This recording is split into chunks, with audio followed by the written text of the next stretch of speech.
Pessoal, a vida do concurseiro não é fácil. A cada dia que passa, nós vemos decisões dos tribunais e principalmente do STF que vão contra muitas coisas que nós estudamos há bastante tempo.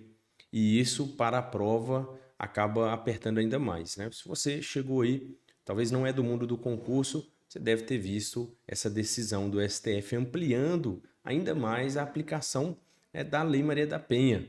E assim, é um absurdo as coisas que o STF vem fazendo, e como nós vamos ver aqui, dessa vez acaba ficando não só difícil para quem está estudando para concurso público, mas também para as próprias vítimas, uma vez que a finalidade da legislação, da própria lei, é proteção das mulheres que são vítimas de violência doméstica e familiar, agora acaba ampliando, né? Estamos aí a um passo de que muito se fala a respeito do crime de misoginia. Recentemente, nós vimos a questão do próprio STF ampliando a aplicação da Lei Maria da Penha para os casais homoafetivos, uma vez que falta a legislação para a proteção de gênero, né? Então acaba que fica complicado, onde a gente vê um STF legislando, certo? É isso que a gente acaba vendo na sinceridade. E olha só, deixa eu abrir aqui a notícia para você. Você que não viu, ó, no próprio site do STF, então, ó, Lei Maria da Penha, medidas protetivas se aplicam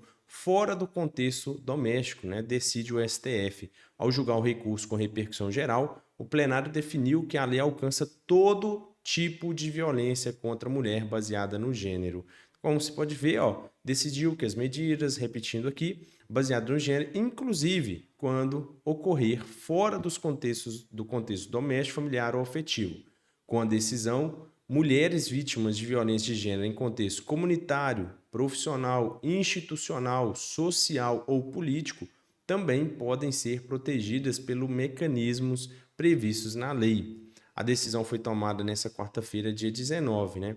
Então, como você pode ver, até mesmo dentro aí do contexto profissional, por exemplo, ou comunitário, você pode ter essas situações. Como um exemplo, você imagina que a sua vizinha, vamos imaginar nesse caso, ela quer caçar aí uma encrenca ou algum problema, você pode, ou às vezes você está lá curtindo um som, alguma situação, ela não está gostando, então você já tem aí uma violência contra essa pessoa, né? É assim que as coisas vão ser daqui para frente com esses entendimentos. Como você pode perceber aqui, vamos voltar, ó, o STF ainda, né? A condição feminina.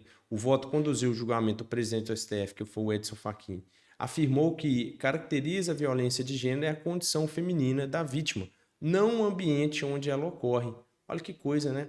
Uma vez que a finalidade aqui era essa vulnerabilidade das mulheres em relação à violência doméstica. Então, nós tínhamos ali o artigo 5º da Lei Maria da Penha. Agora, você que está estudando, principalmente, tem que ter essa ressalva do entendimento do STF, uma vez que não vai se aplicar somente no âmbito doméstico, no âmbito familiar ou no âmbito de qualquer relação de afeto, né? Que são os três pilares que a gente sempre estudou.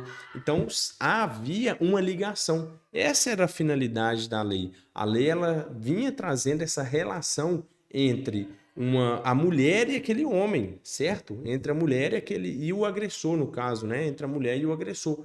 Com esse entendimento, você vê que foge dessa regra, dessa finalidade que a gente via, né? Então, o STF vem trazendo aí, por mais que eles usam fundamentos, né? Vai usando fundamento aí de acordo com o próprio entendimento deles, e as coisas ficam complicadas. Por quê? Não que a gente é contra a proteção das mulheres, mas isso acaba fugindo da finalidade do que foi criado, e as verdadeiras vítimas, elas são as mais prejudicadas nesses momentos.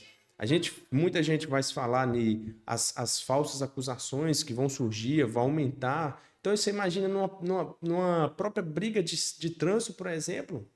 Que coisa. Então, assim, vai ficando complicado cada vez mais, né? E como que isso aqui vai vir na prova, né? Então fica ligado, artigo 5º, o STF, então ele forma essa tese, tá, de repercussão geral, ficando então que as medidas protetivas de urgência previstas na Lei Maria da Penha aplicam-se a toda forma de violência contra a mulher baseada no gênero, independentemente de sua ocorrência no âmbito doméstico, familiar ou relação íntima de afeto, devendo ser aplicada pelo juízo competente para apreciar a situação de risco à integridade física da ofendida, tá? Então, ó, o requerimento de medida protetiva de urgência apresentado a juiz materialmente incompetente deve ser apreciado em seu mérito a fim de deferir a medida, né? Então, ainda assim, a medida tem que ser avaliada. Então, ó, o caso concreto aconteceu, né, em Minas Gerais, ó, onde o TJ negou as medidas protetivas, aonde olha só, a questão foi vizinho, certo? A perseguição e ameaças de morte por um vizinho, e aí o tribunal entendeu que não se aplicava a Lei Maria da Penha, realmente. Né? É o que a gente estuda, é o que você aprendeu, é o que faz o sentido, certo? É o que faz o sentido. Então aí acabou ampliando isso, daqui a pouco é aquela coisa. O que era exclusivo acabou sendo para tudo e daqui a pouco não serve para nada, né? Então, pessoal, essa é a informação. Fica ligado, atualize-se no material. Até então, esse é o entendimento que a gente tem do STF, claro. Então, a legislação ali é de acordo com a Lei Maria da Penha, permanece daquela forma, mas ela está sendo aí toda direto, sendo, como que a gente pode fazer aqui, né? Enxertada aí pelo STF, fazendo esses papéis aí legislativos. Então, é isso, tá bom? Enquanto não surgir uma lei protegendo o gênero, sobre violência de gênero, etc., nesses sentidos, a gente vai ver casos como esse, tá bom? Então é isso. Se você gostou, não esqueça de se inscrever aqui no canal, deixar o seu like. A gente vai estar trazendo mais vídeos como esse, mais notícias para vocês. E no mais, pessoal, ó, tamo junto e até a próxima.